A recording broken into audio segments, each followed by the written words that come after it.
भारतीय communist party Uttar Pradesh राज्य का 25वां 3 दिवसीय सम्मेलन श्री कृष्ण जन्मभूमि मथुरा में हुआ। सम्मेलन का समापन करते हुए पार्टी के राष्ट्रीय सचिव डॉक्टर गिरीश शर्मा ने कहा कि मथुरा धार्मिक सांस्कृतिक नगरी है। यहाँ की गंगा जमुनी संस्कृति को सांप्रदायिक ताकतों ने नफरत का जो बीज बोया है, उसके बीच यहाँ भारतीय कम्युनिस्ट पार्टी को सम्मेलन करना एक चुनौतीपूर्ण कार्य था। लेकिन मथुरा की जनता ने लाल झंडे को मौन समर्थन देकर हमारे उत्साह को बढ़ाया है। डॉक्टर गिरीश ने बीते दिनों की याद दिलाते हुए कहा कि जब उत्तर प्रदेश में सांप्रदायिक माहौल गर्म था, तब जगह जगह उसके विरोध में कम्युनिस्ट पार्टी सद्भाव सम्मेलन कर रही थी। मथुरा में क्रांति रैली के आयोजन को तब के मुख्यमंत्री माननीय मुलायम सिंह यादव ने भारतीय कम्युनिस्ट पार्टी से भयभीत होकर रैली पर रोक लगवा दिया था। एबी बर्धन की सभा पर मथुरा की छतों से ईंट पत्थर फेंके गए थे। सुने समापन भाषण में क्या बोले डॉक्टर गिरीश ने।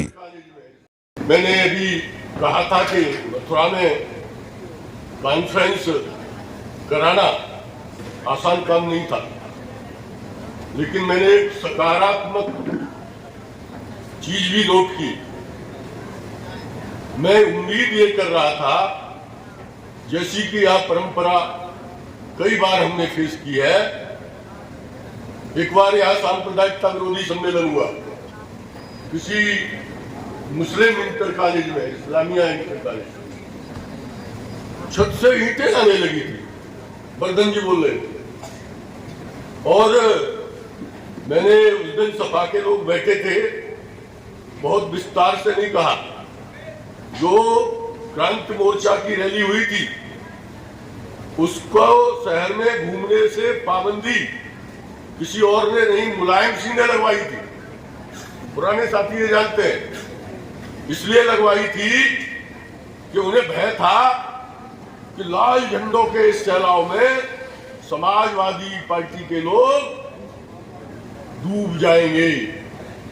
तो उन्होंने कप्तान को कह करके, नाम नहीं लूंगा, अब वो रिटायर्ड हैं, बड़े बहुत ऊंचे ओहदे से, लेकिन उनकी कोई गलती नहीं थी, उनसे जबरदस्ती कह करके ये आदेश कराया कि मथुरा शहर में रैली घूमेगी तो दंगा और बलवा हो जाएगा। ये बात हमारे प्रांतीय नेता त्रिपाठी जी को मालूम नहीं था। उन्होंने उस कप्तान के खिलाफ मंच से भाषण कर दिया, और उसी मुलायम सिंह, उन्हीं मुलायम सिंह जी जिन्होंने आदेश करके उस रैली पर पाबंदी लगाई थी, उन्होंने अगले 2 घंटे के भीतर उन कप्तान महोदय का तबादला कर दिया। तब कम्युनिस्ट पार्टी की एक पावर भी थी। तो मैंने नोट किया, आते जाते मुझे था मन में कि मथुरा में हमारे साथी जिन झंडों को लगाएंगे, निश्चित तौर पर उनको उखाड़ फेंका जाएगा। मुझे वाराणसी महाधिवेशन याद है, 89 था, क्या था, 87 मुठभेड़ें हुई थी हमारे कार्यकर्ताओं, वहां के लोगों से, और हमारी प्रचार सामग्री को हानि पहुंचाई गई। लेकिन हवा से कोई झंडा उड़ गया हो, वो बात दीगर है। मैंने पहले दिन जिस कोठी के सामने लाल झंडा अपना लगा देखा, वो आज भी लगा हुआ है। पूरे जिस रूट से मैं 3 दिन आया गया हूं, मैंने इस बात का नोटिस लिया कि हमारे झंडों को किसी ने हानि नहीं पहुंचाई। इस बात के लिए मथुरा के नागरिकों का साधुवाद तो बनता है। और ये सम्मेलन, और उस सम्मेलन की ओर से मैं मथुरा की जनता को बधाई देना चाहता हूं। ऐसे विषाक्त माहौल में जब काली नाग के वंशजों ने मथुरा का वातावरण बहुत दूषित कर रखा है, मथुरा के नागरिकों ने हमारी उपस्थिति का मौन स्वागत किया है, मौन स्वागत। और यह एक राजनीतिक बदलाव का संकेत है। यह संकेत बहुत दूर तक जाएगा, और इस संकेत को हमें बहुत दूर तक ले जाना भी है। इस संकेत को ले जाने के लिए आपने 3 दिन तक जिसे एकता का परिचय दिया है, मामूली बात नहीं है। हम में से तमाम लोग ऐसे हैं जो 10-10, 12-12 सम्मेलनों को अटेंड कर चुके हैं राज्य स्तर पर। उनके मैं नाम क्या लूं? ये सम्मेलन है जिसमें हमारे इन साथियों ने जो जिलों से आए हैं, जो जन संगठनों से आए, अभूतपूर्व एकता का परिचय दिया है। चाहे बहस पर चर्चा हो या किसी भी फैसले को पारित करने का मामला हो, दिल में अगर किसी के कुछ आक्रोश रहा भी होगा, उस हर साथी ने उसको जज किया, जिस साथी के भी रहा हो दिल में। मैं समझता हूं न हो तो बहुत अच्छी बात है, ये और सुंदर बात है। मुझे बड़ी खुशी हो रही है इस बात की, इस सारे फैसले तालियों की गड़गड़ाहट के साथ, इंकलाब जिंदाबाद और कम्युनिस्ट पार्टी जिंदाबाद के नारों के साथ और एकजुटता के साथ सारे फैसले लिए गए। ठीक है, धीराजा ने कहा था और हमको उनसे कम एहसास नहीं है कि यूपी पार्टी हमारी है, लेकिन मुझे याद नहीं आ रहा किसी साथी ने बोलते हुए कहा था, संभवतः हामिद अली साहब ने कि अब सारी दराजें भर गई हैं और अब पार्टी के बढ़त को कोई रोक नहीं सकता।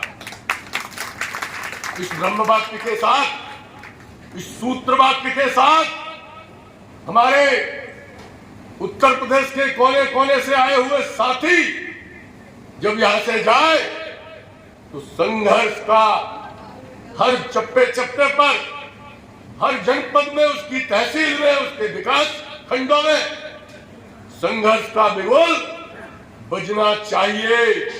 और उस नारे को मैं पुनः दोहराना चाहूंगा। जो जिले उस पर अमल कर रहे हैं उनको बधाई देना चाहूंगा कि हमने शताब्दी वर्ष में नारा दिया था, 100 गांवों तक जाएंगे, 100 मेंबर नए बनाएंगे हर जिले में। अगर हमारे 70 जिले, 68 जिले जिनमें हमारी पार्टी की उपस्थिति है, उन्होंने इस फैसले को आने वाले 25 दिसंबर 2026 तक पूरा कर दिया, तो अगले वाला जो राज्य सम्मेलन होगा उसकी तस्वीर निश्चित तौर पर दूसरी होगी और उसके लिए कम्युनिस्टों की नई पीढ़ी हम सबका शुक्रगुजार होगी। उत्तर प्रदेश के कोने कोने से आए प्रतिनिधियों ने पार्टी के अंदर लोकतांत्रिक तौर तरीके से नए राज्य सचिव के रूप में कॉमरेड अरविंद राज स्वरूप को दूसरी बार भारतीय कम्युनिस्ट पार्टी उत्तर प्रदेश का राज्य सचिव चुना। इस मौके पर अरविंद राज स्वरूप ने कहा कि भारतीय जनता पार्टी और संघ द्वारा लोगों के बीच नफरत पैदा की जा रही, ऐसे में कम्युनिस्ट और वाम दलों में एकता की बहुत जरूरत है।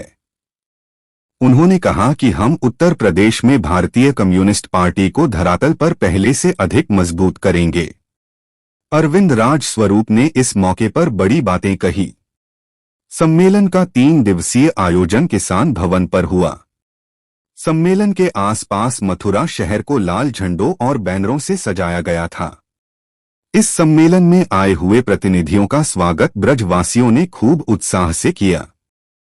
इस अवसर पर मथुरा में सम्मेलन कार्य में लगे स्थानीय लोगों का स्वागत पार्टी का गमछा और मोमेंटो देकर किया गया। जब स्वागत सम्मान का कार्यक्रम चल रहा था तो लगातार तालियों की गड़गड़ाहट के बीच इंकलाब जिंदाबाद, भारतीय कम्युनिस्ट पार्टी जिंदाबाद, पार्टी का 25वां राज्य सम्मेलन जिंदाबाद के नारों से किसान भवन गूंज रहा था।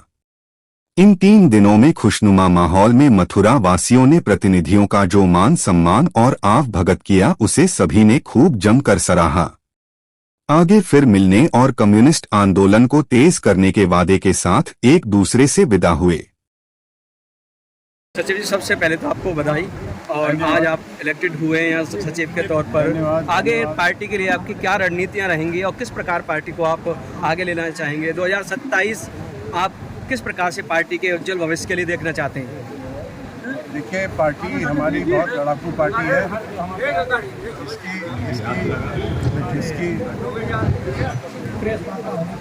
इसका उद्घाटन 1925 में कानपुर में हुआ था, कानपुर में बनी थी।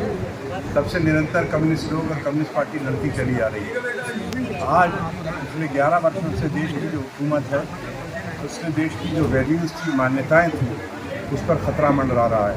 हमारे देश का एक सेक्युलर ढांचा, सेक्युलर कॉन्स्टिट्यूशन, समाजवादी कॉन्स्टिट्यूशन, गणतंत्र, उस गणतंत्र की मूल भावनाएं, जिसमें प्रमुख रूप से जनता की सेवा करना, जनता का भला करना है, पिछले 11 वर्षों से इस काम को बंद कर दिया गया है।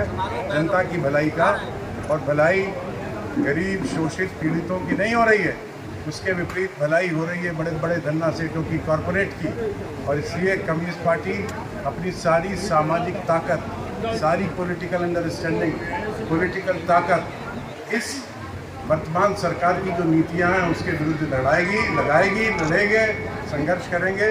और ये इतना ही नहीं कर रही, हमने देश की आज़ादी हिंदू, मुस्लिम, सिख, ईसाई में लड़ के जीती थी। सबसे खराब बात यह है कि भारतीय जनता पार्टी के राज में और राष्ट्रीय स्वयंसेवक संघ के राज में इन्होंने चेष्टा की है कि हिंदू, मुस्लिम, सिख, ईसाई आपस में लड़ जाएं, भारतवर्ष विखंडित हो जाए। तो कम्युनिस्ट पार्टी देश की एकता को, देश की अखंडता को विभाजित नहीं होने देगी। और मजदूरों की, किसानों की, महिलाओं की, दलितों की, जंगलातों में ट्राइबल लोग रहने वालों की, महिलाओं की, नौजवानों की, विद्यार्थियों की, इनकी मांगों को बुलंद करती रहेगी, इनकी आवाज़ को बुलंद करती रहेगी।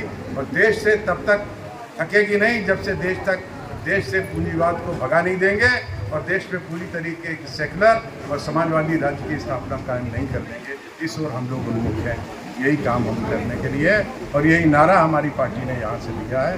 और मैं शुक्रगुजार हूँ हमारे भाई कॉमरेड गफ्फार साहब का, जिन्होंने मथुरा जैसे श्री कृष्ण की भूमि पर यहाँ पर इन्होंने सम्मेलन करवाया। पूरे उत्तर प्रदेश से सैकड़ों की तादाद में कम्युनिस्ट यहाँ पर इकट्ठे हुए और शानदार ढंग से हमारा सम्मेलन करवाया। मैं यहाँ की पार्टी को भी बहुत बधाई देना चाहता हूँ, अपने साथियों को, और हमारे पुराने साथी भदौरिया जी यहाँ पर खड़े हुए हैं, उनको भी मैं बधाई देना चाहता हूँ, और बहन दादा को, और यहाँ की सब जो कमेटी है जिससे ऑर्गेनाइज़ किया है उसको भी इतनी बात इस समय मैं कहना चाहूँगा, और यहीं पर मैं अपनी बात को विराम दूंगा। धन्यवाद। इनकलाब जिंदाबाद।